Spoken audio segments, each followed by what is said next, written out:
semana na lang tingklasin na usab, pero dinhi sa Barangay Obrero, Butuan City ni apas papagpatuli ang mga bata aron kumpasan ang gipahigayong Operation Tuli hatod sa lokal nga opisyal sa barangay.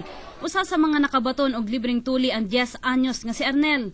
Labing mapasalamaton ng iyang inahan tungod kay dakong tabang sa sama niya nga walay trabaho ang libreng tuli sa anak. Nalipay ko nga naapil sa tuli ang akong anak. Dako kay katabang sa kuan. Usa ka gatos usab ang nakabenepisyo sa libreng ibot sa ngipon. Natuman kini pinaagi sa kaugalingong paningkamot sa lokal nga opisyal sa barangay. Ang lang gid siya, ma'am, tungod sa atong population niya sa 10,000 more than.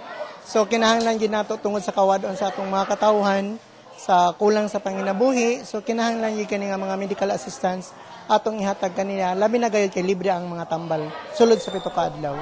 Gisuportahan usab kini sa mga personahe sa Butuan City Health Office ug Butuan Medical Center. Ni Jess Patrol sa Caraga.